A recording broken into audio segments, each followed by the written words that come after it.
Okay, day 2 of our ridiculous swap here. Just showing you, I had this little plastic T-splitter from a water cooling project, so I used that to get gas into each carburetor, and we're running one pressure line off of the original engine's exhaust.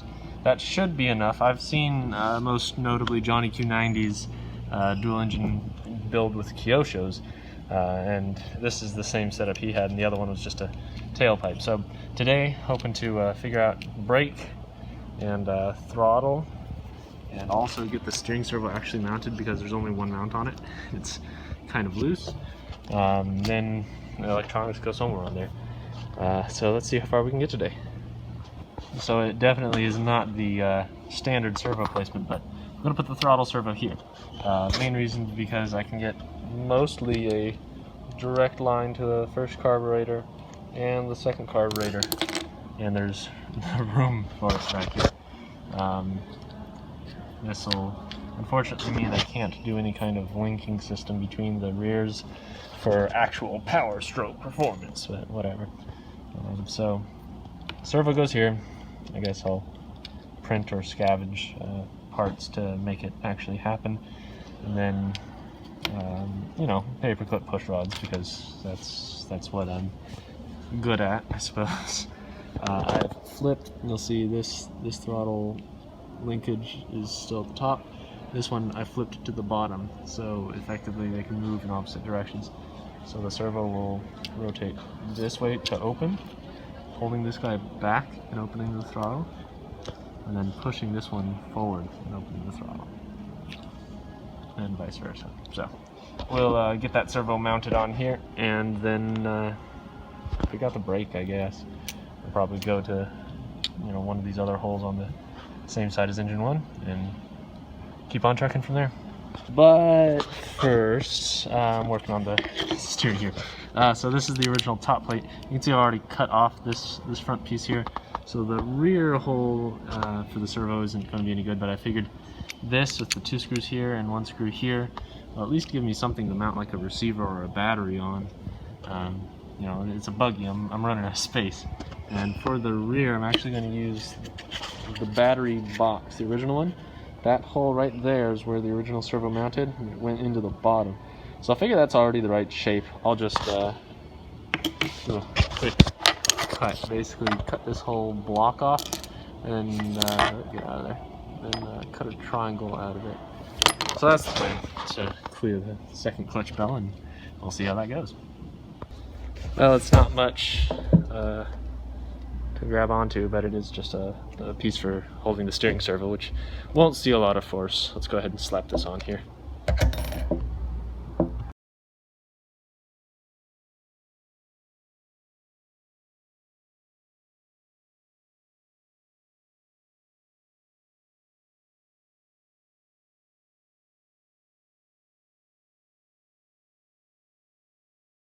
Okay, onto the throttle servo, and wouldn't you know it, got another piece from the original kit that I can cut in half and is the perfect height for mounting a throttle servo flat onto a pan. So that's kind of decided now. I'm going to Dremel this in half, drill some holes in the bottom of the chassis, attach it, and get that mounted on there.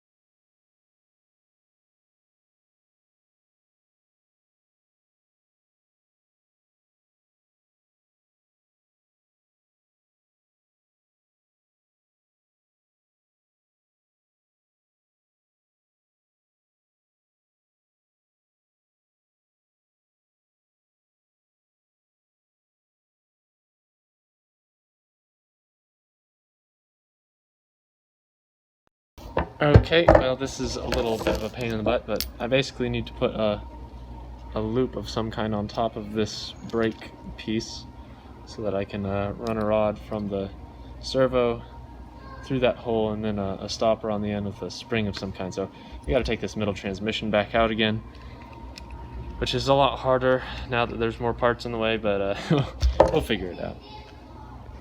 Well, working right along here, I've got my throttle servo set up, linkage to engine 1, linkage to engine 2, and linkage to brake. So we've got throttle open, throttle closed, and then brake. You can see the brake here doesn't have any spring or anything behind it. It doesn't need it. It's actually pretty stout. But I mean, the two of them work. So exhaust, I'm doing the header cut right there with another Traxxas silicone tube. It's going to loop around like this. We've got another exhaust pipe here. The problem I'm running into is this one sits like that, and I want to run the mounting wire through both so they stack like double on top, but this tube is in the way. So I'm going to undo these 4 screws and rotate this 90 degrees so the tube sticks up the same side, and then that will give me enough clearance to basically stack these on top of each other. Right, so this is getting absolutely ridiculous. My dual pipes, look at that. The single zip tie on the back to hold them together, and the Traxxas silicone tube all the way around. Like I said, I'm not running any pressure from this second pipe.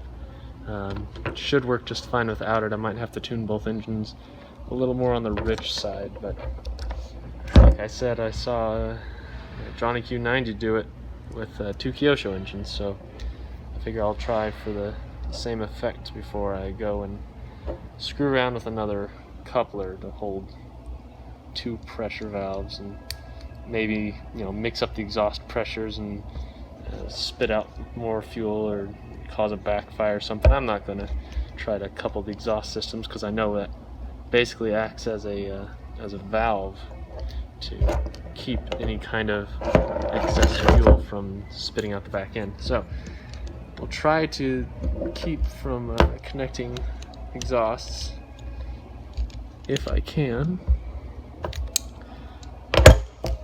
but yeah, there it is. We're going to install radio hardware, I guess. Got a Spectrum SR415 receiver. Should be more than I need, really. Not using all these extra channels. Or maybe I will if I separate throttle servos and do some kind of weird mixing, but that should be good to go.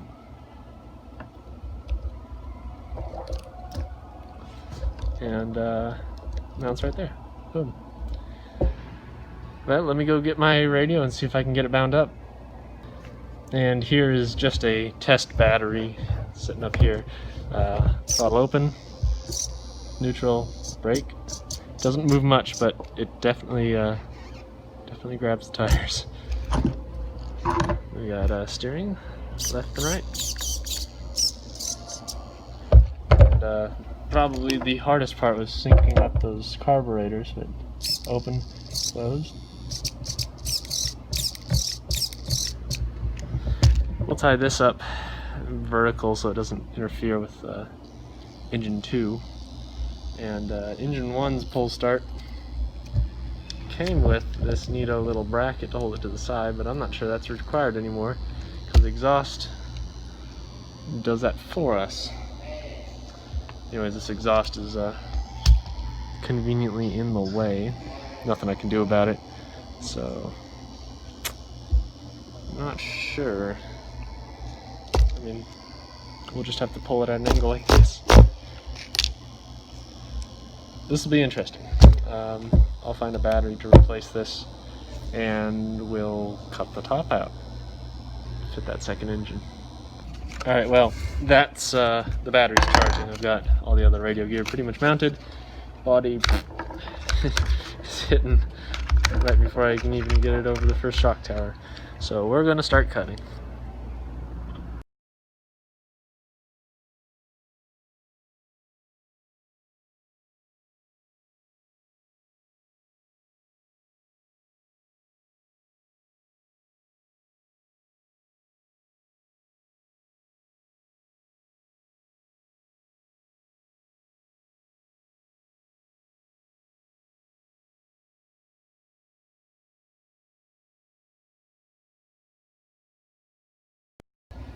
Well, there it is. This is pretty dumb. Every time I look at this, I think how stupid this whole project is. I mean, stupid in a good way. Gosh, I got some, like, ridiculous, like, you know. So there it is. Had to cut away a little here for that air filter. The stock, like the original body holes, were not cut very well. I had to trim off some right here for the fuel tank, and I had to enlarge this hole for the engine 1 low-speed needle. Basically, this whole side got chopped to allow that. And the rear end here, it drooped down. Well, no, it doesn't. But yeah, that's that's the harder and harder I look at this, the dumber and dumber it gets. But there we go. Let's see if it starts. Well, I know at least one engine will start. Let's see if the back pressure from one engine running is enough to fuel the second. Okay, maybe this time. If I get the first engine running, the back pressure is enough to get the second engine started. That's the trick.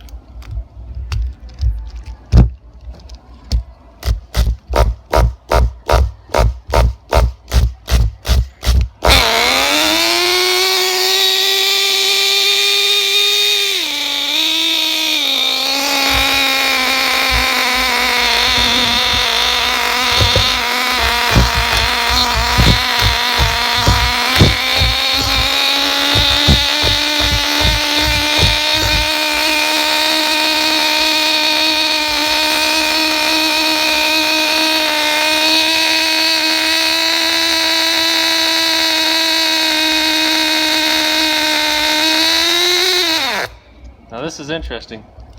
That over-primed the second engine, so I'll try starting the second engine now.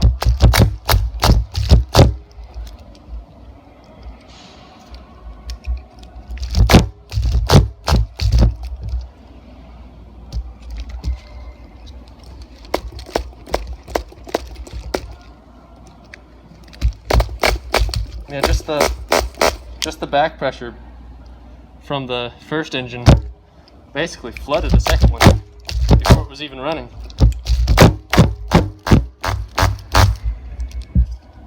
Interesting.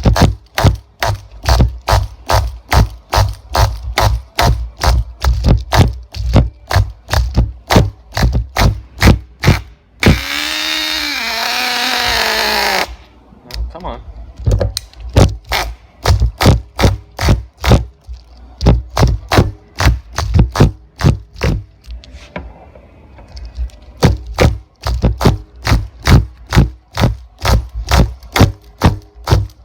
Boy, okay. Back to number 1. Give it a little bit of pressure. Number 2.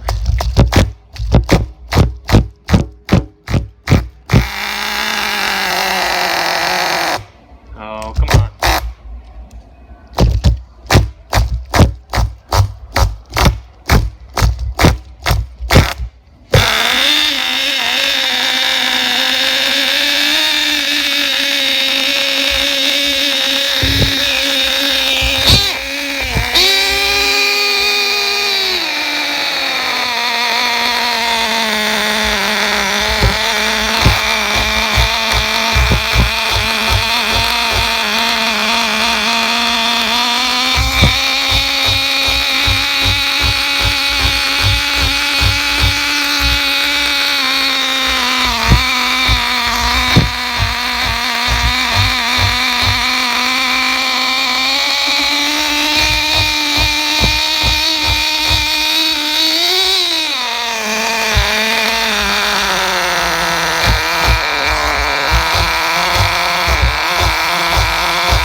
Okay, well, I've got to get a starting sequence done right. I had them both running.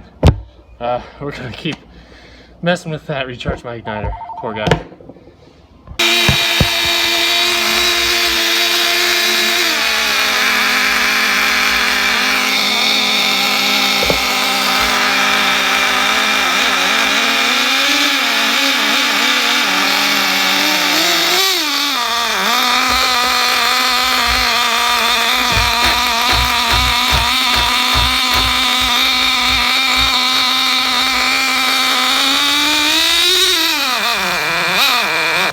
Well, at least I got it on camera. I had it started.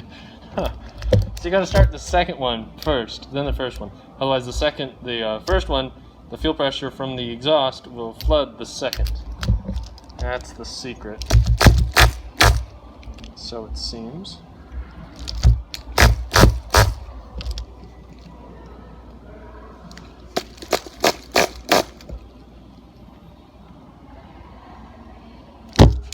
Boy.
Lost one.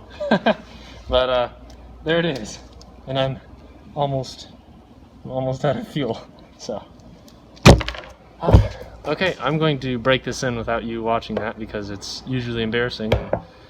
Maybe next video will be it running. Ta-da! It works. Dual engine. Stupidity.